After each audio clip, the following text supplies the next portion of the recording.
আসসালামু আলাইকুম। অনেকে আমার কাছে প্রশ্ন করেন যে বন্ধ সিম রোমিং হবে কিনা? জি ভাই, আপনি চাইলে বন্ধ সিমও রোমিং করে দিতে পারবো ইনশাল্লাহ। আপনি আপনি বিশ্বের যে কোনো দেশে থাকেন না কেন, আপনার সাথে যদি রবি, এয়ারটেল, বাংলালিংক এবং গ্রামীণ সিম থাকে, তাহলে আপনিও অবশ্যই রোমিং সার্ভিস ব্যবহার করতে পারবেন ইনশাল্লাহ। তবে আপনাকে রোমিং অ্যাক্টিভ করা লাগবে।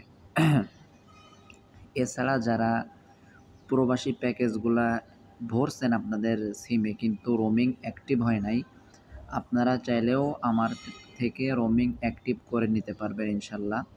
যাদের রোমিং করা সিমের জন্য ডলার লাগবে, তারপরে বিকাশ এবং উপায় অ্যাপস ব্যবহার করার জন্য ডিএনএস লাগবে, তারাও আমার থেকে নিতে পারবেন। তবে আমি মনে করি ডিএনএস দিয়ে না ব্যবহার করে বাংলাদেশের মতো *247# এইভাবে ফ্রিতেই ব্যবহার করা বেটার। যাই হোক, রোমিং সংক্রান্ত যে কোনো তথ্যের জন্য স্ক্রিনে দেওয়া হোয়াটসঅ্যাপ অথবা ইমো নাম্বারে ভিডিও কল দিন। আপনাদের যত প্রশ্ন আছে আমাকে করুন, আমি ইনশাল্লাহ সুন্দরভাবে আপনাদেরকে বুঝায় দেব।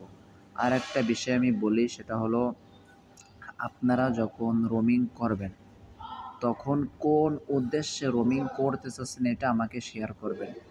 কারণ রোমিংটা হলো এক বিষয়, আপনি মনে করতেছেন যে অন্য বিষয়ে, তখন আপনি আমাকে ভুল বুঝবেন। এই জন্য আমাকে অবশ্যই শেয়ার করবেন যে আপনি কোন উদ্দেশ্যে রোমিং করতেছেন, অথবা আমার কাছে জানতে চাইবেন, আমি আপনাকে ইনশাল্লাহ বুঝাই দেব। যাই হোক, সবাই ভালো থাকবেন, আর যেখান থেকে রোমিং করেন না কোনো সমস্যা নেই, আমার জন্য দোয়া করবেন ইনশাল্লাহ। ভালো থাকবেন সবাই, ধন্যবাদ। আসসালামু আলাইকুম।